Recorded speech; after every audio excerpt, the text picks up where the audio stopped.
Okay, well, when I was 14 years old, I had a kid in my neighborhood. His name was Corbett, and he came up to me and he asked me a really simple question, but it was one that would change my life forever. The question was, do you want to go running? And the answer was simple too, no, because I'm not a crazy person.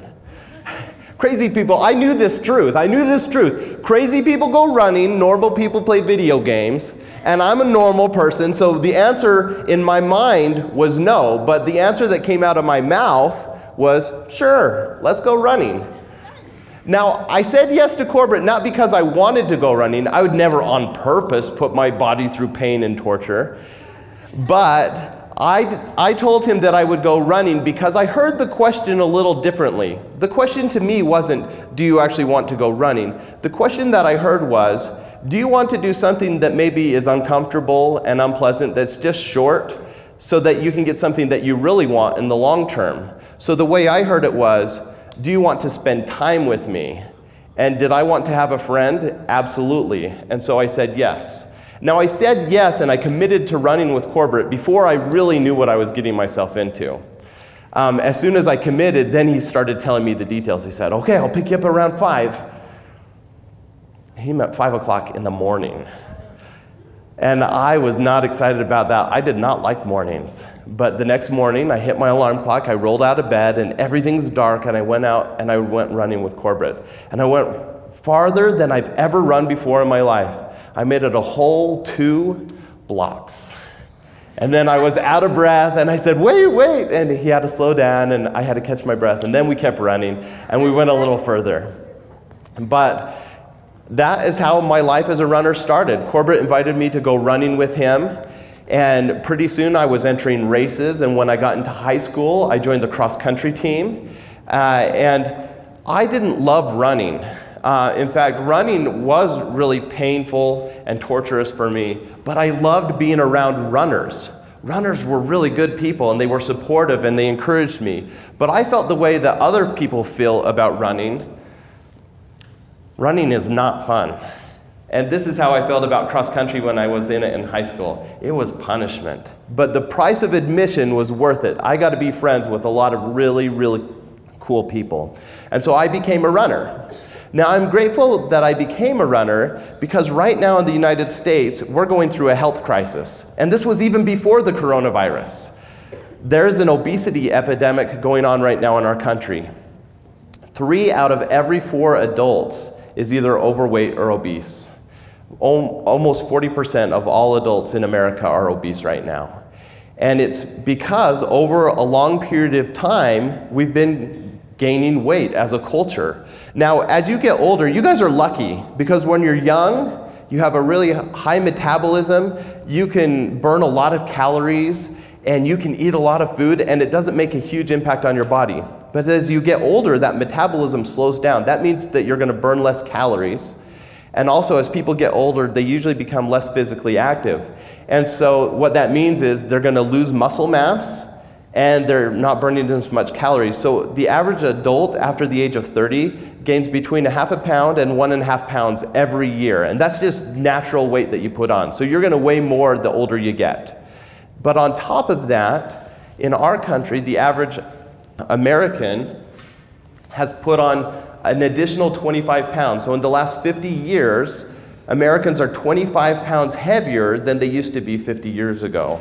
And that's both for men and women. We're just getting bigger. And it makes sense because we have better food now than we had 50 years ago. It's saltier, it has more sugar, it's more processed, it's tastier. In fact, food today is manufactured to be addictive. They make food specifically so that you will crave it, so that you will want to eat more food. And it works. That's why we're getting heavier and heavier as a culture. And so I'm really grateful that when I was in high school, I joined the cross-country team because at least I was doing something active to counteract this. Now, just like everyone else, as I got older, I started putting on more and more weight. And it's because I really like food. Food is tasty. And as I put on weight, I didn't know how bad it was getting for me until one day my wife pulled me aside and she had an intervention. She said, "Tyler, we need to have a talk." And when your wife tells you that you need to have a talk, it means you're in big trouble. It does. It means you either did something really, really wrong, or someone else did something really, really wrong and you have to fix it. So she pulled me aside and I was thinking through my head, what did I do wrong? What did I do wrong? Or I thought, maybe I'm lucky. Maybe one of our kids messed up and I just have to help them. But I didn't know, so she sat me down and she said, Tyler, I'm worried about your health. And I thought, okay, well, I knew that I'd gained a little weight and I liked unhealthy foods, but I'd been trying to lose weight for years and nothing had worked. And so she sat me down and she said, look, we're getting to the age now where things are going wrong. We have friends that have cancer. We have friends that have diabetes and osteoporosis. We even have friends our age that have died of heart attacks. And she said, I'm really worried. If you keep going the direction you're going, you're going to die, and then I'm going to be a single mom with our 4 amazing kids, and I don't want that. I want to have you around for a long time. See, the thing is I had gained weight over time, and in fact, I'd gained so much weight that I was classified as morbidly obese. Morbid means characterized having to do with disease or death. It basically means if I didn't change something, I was going to die. I weighed over 300 pounds. I had over 40% body fat. And it's just because I gained a few pounds every year. Now, I was still semi-active, I still ate healthy foods, but I just gained a little bit of weight every year after I got out of high school. And it had added up over time. And my wife was really worried for me. And so she said, we need to put together a plan so that you can make some changes, okay? And so I agreed with her. We talked about how things were going. And she said, okay, I'm going to do it with you. Let's take control of our health. And you can lose some weight. So that summer, I'm a school teacher. So over the summer break, I have a little bit more flexibility on my schedule. And I decided I'm going to make health a #1 priority. And so I went out that first day of summer vacation, and I put on my running shoes, which I hadn't done for a while, and I went running. And I couldn't even make it a whole mile. I started sweating like crazy, and I couldn't believe it. You know, being fat isn't very fun. It was hard for me to bend down. In fact, most of my shoes didn't even have shoelaces because it was too hard to bend over to tie them. Like these shoes, they don't even have shoelaces. And it's because it was too hard to tie them. And I was embarrassed. I couldn't play with my kids. I couldn't wrestle with my kids. It was too much work. There were times that I'd be stuck in a parking lot where I couldn't get into my car because there'd be another car next to me, and I could open the door a little bit, but I was so fat I couldn't squeeze into my car to get in. And so I had to wait for people to come get in their car and drive away. That's how bad it was. And so when I went running on that first day, I was so frustrated because I'd been trying to lose weight and it wasn't working, and I couldn't even run a mile. But then I decided that question that came earlier, remember that question that Corbett asked me, do you want to go running? And really what that question means is, are you willing to do something hard that's not fun in the short term so you can get what you want in the long term? And I was thinking, I want to be with my family in the long term. And so I decided to keep with it. And the next day I went running again. And the next day I went running again. And I set a goal to lose 40 pounds. That would have taken me from class 3 obese, where I'm going to die, to where I'd still be overweight, but I wouldn't be classified as obese anymore. So going from 40% body fat, if I could get down to 30% body fat, that would be huge for me. And honestly, I didn't think I could do it because I'd never lost more than 5 or 6 pounds in a year before.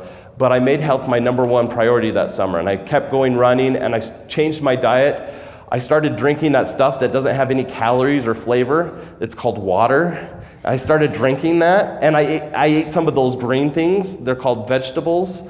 And I started eating those, and I got rid of sugar, and I got rid of processed foods. And at first, it was really hard. I was hungry all the time. But after a few weeks, those cravings went away because I wasn't addicted to food anymore. Once I quit eating the things that were manufactured to make me crave them, once I didn't have those in my body anymore, it was a lot easier. And then things like salad actually started tasting good. And I like water. I drink my water bottle, I have one over here. I drink like 10 of those a day. I love to drink water.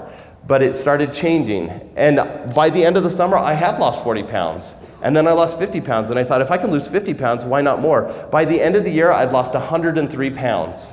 I'd gone from 40% body fat down to 17% body fat. And I was feeling good. Thanks, you can clap.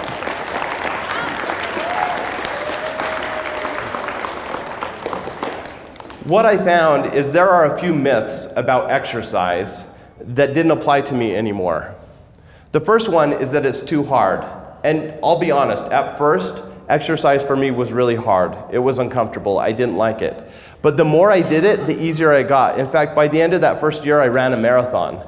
And a marathon's really hard, but it didn't feel so hard once I'd lost the weight. I'd run other races before when I was really heavy, and running as a skinnier person was way easier. And so taking that first step, deciding to do something hard in the short term so that you can get what you want in the long term, totally paid off for me.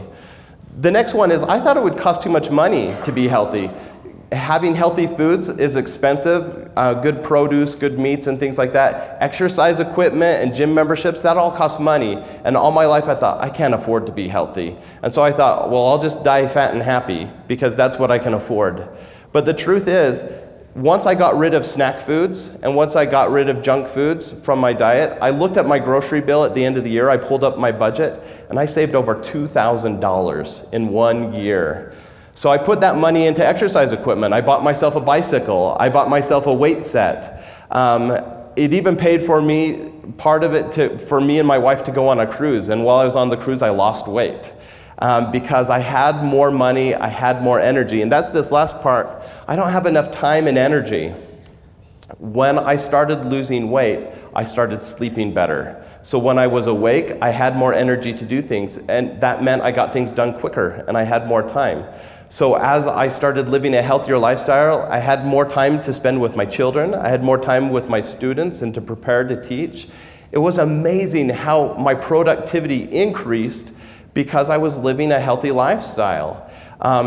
In the year that I lost the weight, it wasn't just that I lost weight, but everything else in my life seemed to get better. I wrote and I published 2 books. I was able to refinish my basement. I built my basement. I put up the boards and the drywall and figured out the electrical. I did that all in the same year I was losing weight. I landscaped my backyard, and I was able to read over 100 books that year. I found extra time because I had extra energy. It was amazing.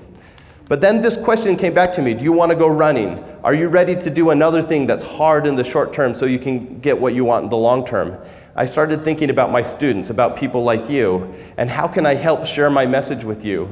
Now, my background is as a learning scientist. I got my degrees in educational psychology, and so I've spent a lot of time as an educational researcher studying the brain. So I started looking at the brain and what exercise does for the brain. Now, the normal state for our brain when we're just sitting around is our brain's pretty dormant. It's not doing a lot of things. When we're in school and we're sitting at a desk for a long time, this is what our brain looks at. Now, you see in the back of the brain how that's lit up? That's because our brain's always working a little bit. It's always learning, it's always making connections, it has those neurons going off, and it's figuring things out. And so we have that back part of our brain that has to do with our long-term memory. And it's always working. But you see how when we're sitting quietly for a long period of time, the rest of our brain kind of turns off. They did a study in 2009 to see what happens if we exercise for a while. And after a 20-minute walk, this is what the brain looks like. It wakes up. And this is pretty cool because you'll see that the most active part of the brain after a 20-minute walk is the part of the brain that has to do with long-term memory. So if you want to remember something, it's really important that you're doing physical activity, that you're exercising, because it activates that part of your brain that has to do with long-term memory. It also, there's a part of our inner ear called the vestibular nerve. It helps us keep our balance and it helps us to focus. That's why sometimes when you get up really fast and you feel dizzy, it's because your vestibular nerve isn't active. Well, if you move, then that's going to activate that vestibular nerve, so you're going to have better focus, better balance, and better short-term memory. And then if you do a lot of physical activity, you're going to have better long-term memory.